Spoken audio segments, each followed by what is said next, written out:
పదవిలో ఉండడమే ప్రధానం. దానిని వదలాలన్నా పార్టీ వద్దన్నా సహించలేరు.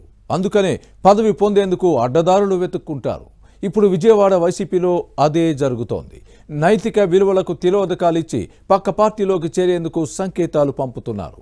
విజయవాడ ఈస్ట్, వెస్ట్, సెంట్రల్ నియోజకవర్గాలలో చోటు చేసుకుంటున్న రాజకీయ పరిణామాలు ఫ్యాన్ పార్టీలో కలకలం రేపుతున్నాయి.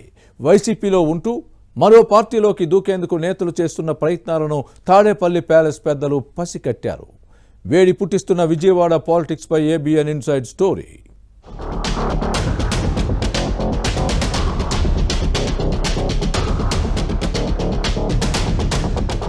రాజకీయ నాయకులకు పదవులే పరమావధి. ఏ పదవి ఉన్నా ఆ కిక్కే వేరనుకుంటారు. ఏ పోస్టులో ఉన్నా ఆ గుర్తింపు వేరుగా ఉంటుంది. ఎమ్మెల్యే, ఎంపీ, ఎమ్మెల్సీ, మంత్రి, ప్రభుత్వ రంగ చైర్మన్, ఇలా ఏ పదవిలో ఉన్నా ఆ దర్జా, దర్పం వేరు. ఎక్కడికి వెళ్లిన గన్మెన్లు, పోలీసుల సెల్యూట్లు ఉంటాయి.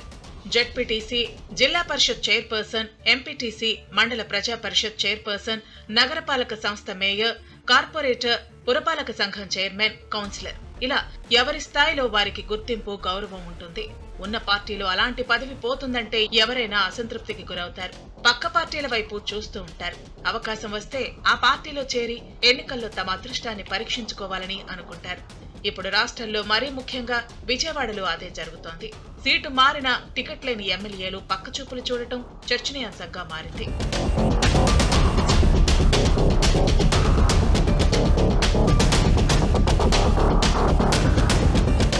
అధికార వైసీపీలో ఇన్ఛార్జీల మార్పులు, ప్రస్తుత ఎమ్మెల్యేలకు స్థానచలనం వంటి వివాదాలు ప్రకంపనలు సృష్టిస్తున్నాయి. ప్రజా వ్యతిరేకతతో కొందరు శాసనసభ్యులను పక్కన పెట్టింది. మరికొందరిని లోక్సభకు పంపాలని నిర్ణయించింది. ఇంకొన్ని స్థానాలకు వారసులను ఎంపిక చేసింది. ఈ క్రమంలో రాష్ట్రంలో రాజకీయ చైతన్యానికి ప్రతీకగా నిలుస్తున్న విజయవాడలోనూ మార్పు చేర్పులు చోటు చేసుకున్నాయి. పశ్చిమ నియోజకవర్గం నుంచి ప్రాతినిధ్యం వహిస్తున్న ఎమ్మెల్యే వెల్లంపల్లి శ్రీనివాసరావుపై తీవ్ర వ్యతిరేకత ఉందని రిషి టీం రిపోర్ట్ ఇచ్చింది. 2019 ఎన్నికల్లో సెంట్రల్ ఎమ్మెల్యే మల్లాది విష్ణు అతి తక్కువగా 25 ఓట్ల మెజార్టీతో గెలుపొందడంతో ఫ్యాన్ పార్టీ నాయకత్వం ఆయన్ను పక్కన పెట్టింది.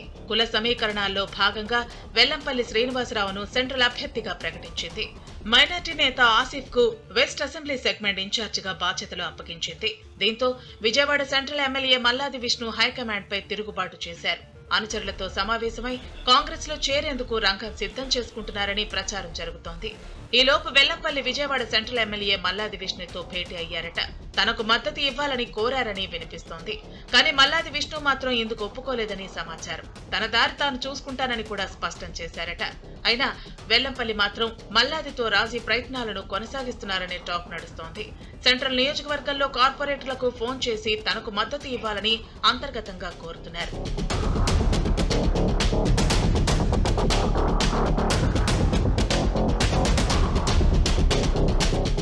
మరోవైపు వెల్లంపల్లి కమలనాథులతో కూడా టచ్ లోకి వెళ్లారని ప్రచారం జరుగుతోంది. 2009 ఎన్నికల్లో ప్రజారాజ్యం ఎమ్మెల్యేగా గెలిచిన వెల్లంపల్లి 2014లో బీజేపీలో చేరిపోయారు. తెలుగుదేశం, బీజేపీ, జనసేన పొత్తులో భాగంగా విజయవాడ వెస్ట్ నియోజకవర్గ అభ్యర్థిగా సీటు ఇచ్చినప్పటికీ ఓటమి తప్పలేదు. అప్పటి నుంచి బీజేపీ నేతలతో వెల్లంపల్లికి సన్నిహిత సంబంధాలు ఉన్నాయి. విజయవాడ సెంట్రల్లో తనకు పరిస్థితులు అనుకూలంగా లేవని గ్రహించిన వెల్లంపల్లి బీజేపీ నేతలతో తనకున్న పాత పరిచయాల ద్వారా పార్టీలో చేరతారని ప్రతిపాదన పంపారట. పొత్తులో భాగంగా విజయవాడ పశ్చిమ నియోజకవర్గం సీటు ఇవ్వాలని కోరినట్టు తెలిసింది. కానీ కమలదళంలోని మెజార్టీ నేతలు వెల్లంపల్లి ప్రతిపాదనను తీవ్రంగా వ్యతిరేకించారనే చర్చ సాగుతోంది. పైగా తెలుగుదేశం, జనసేన పొత్తులో భాగంగా పశ్చిమ నియోజకవర్గాన్ని జనసేనకు కేటాయిస్తారని ఇప్పటికే 2 పక్షాల్లో ఉన్న నేతలు ఆఫ్ ది రికార్డ్ గా చెబుతున్నారు.